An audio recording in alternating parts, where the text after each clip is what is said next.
د لوی سپېڅلي څښتن تعالی په سپېڅلي نامه چې ډېر مهربان او رحم کوونکی دی. د عبدالصمد خان اچکزي لنډه پیژندنه. عبدالصمد خان اچکزي د جولای پر 9 په 1900 کال په ګلستان نومي سیمه کې د نور محمد خان په کور کې زیږېدلی دی. منظم زده کړې تر 8م ټولګي پورې کړې وې. دا چې د زده کړو ډېر مینهوال و نو نورې دودیزې زده کړې یې له دیني عالمانو څخه کړې وې او بیا یې 10م 12م او بیا یعنې 14م ازموینې په زندان کې پاس کړې. خان شهید په دې اند او فکر و چې لومړی باید پښتانه په خپله خوارۍ او بدمرغۍ او ناپوهۍ خبر شي او پښتني احساس او شعور یې ویښ شي. نو په داسې قوم بیا څوک په زور حکومت نشي کولی، که هغه انګریز وي او که پنجابی. هغه د دې کار لپاره د میډیا په رول ډېر ښه پوهېدو.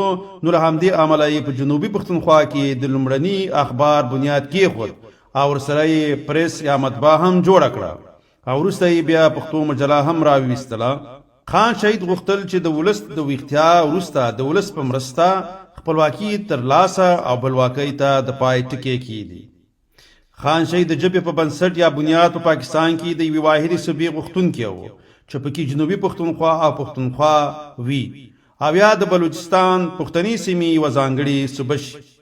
خان شهید لومړی یو ملي سیاسي ټولنه جوړه کړه چې له یو څه سیاسي فعالیتونو څخه وروسته انګریزانو زنداني کړو.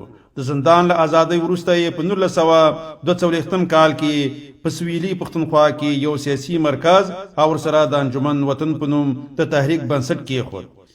خان شهید د انګریزانو او وروسته کله چې پاکستان د انګریزانو لخوا جوړ او پنجابي د پاکستان واکدار وټاکو نو خان شهید د پنجابي واکدار په مقابل کې هم پښتون ولس د راویښولو کار ته دوام ورکړو چې په نتیجه کې د پښتو او اردو ژبې د استقلال اخبار ضبط یا بند شو او خان شهید یې زنداني کړو. خان شهید د پښتونخوا ملي عوامي ګوند بنسټګر او مشر پاتې شوی او د خپل عمر ډیر کلونه یې لومړی د انګریزانو او بیا وروسته د پاکستان په زندانونو کې تیر کړي وو. خان شهید 6 چاپ شوي آثار لري چې 3 یې لیکل شوي آثار دي او 4 یې ژباړي دي. خان شهید په خپل کور کې د لاسي بمي برید کې د ډسمبر په 2 1903 کال کې شهید شو. الله دې ورته جنتونه ورکړي.